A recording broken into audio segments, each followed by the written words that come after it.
Alright guys, a couple troubleshooting tips for you if you experience some kind of error when you're trying to do a command immediately after installing the smartphone module. The first thing to do, which fixes 90% of the issues, is the protocol setting. It has to be set to the correct one, otherwise it will not work. So hit the gear icon, hit settings, all the way at the bottom it says device protocol. Mine needs to be on ADS, that's what it's set to, it works great. Now, if you guys accidentally bump something during the setup process and select the wrong protocol, coming in here and tapping it won't change it. So what you need to do is push and long hold right here on the word, whatever it says, standalone, ADS, DEI, whatever it says. So push and hold the word for 10 seconds. You're gonna get a little warning box that pops up indicating you're about to change the protocol, so go ahead and hit OK. And now the wheel pops up and you can select whatever you need to be on. So mine needs to be on ADS. I'll go ahead and hit confirm, get back here. The other troubleshooting step is, if you guys have the protocol set on the correct one, go ahead and go back in, and we're gonna force it off of your setting. So we're gonna push and hold again. I'll explain why we do this here in a second.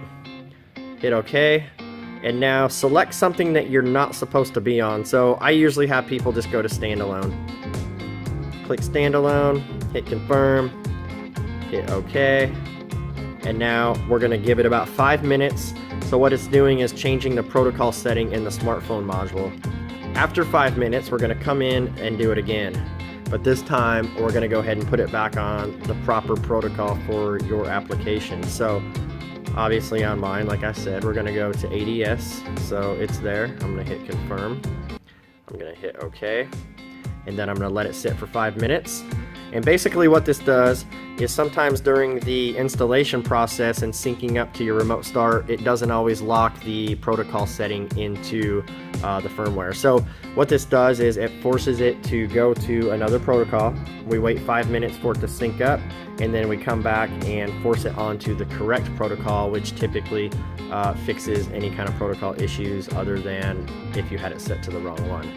So aside from that, those are the super simple basic fixes. If there is a hardware issue, which is very, very, very rare, you will have to contact us, and then we will have to go through some other settings and troubleshooting with you.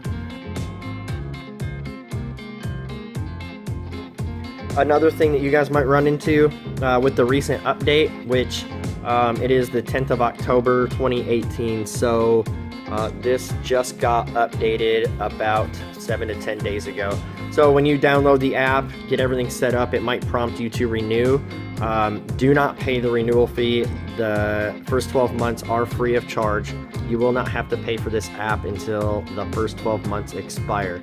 So if you get a renewal notification popping up and it prompts you to pay the $29, please contact us with your serial number of the module, and we will handle that and get it taken care of. On the flip side, you can come in here and go to account and go to expiration dates. So I have 3 vehicles on here, and it will list the expiration for each of them. If you guys come in here on a brand new module and it doesn't show 12 months out, also contact us and we will get that reset for you. We do want to make sure that you get your free 12 months and all that good stuff. So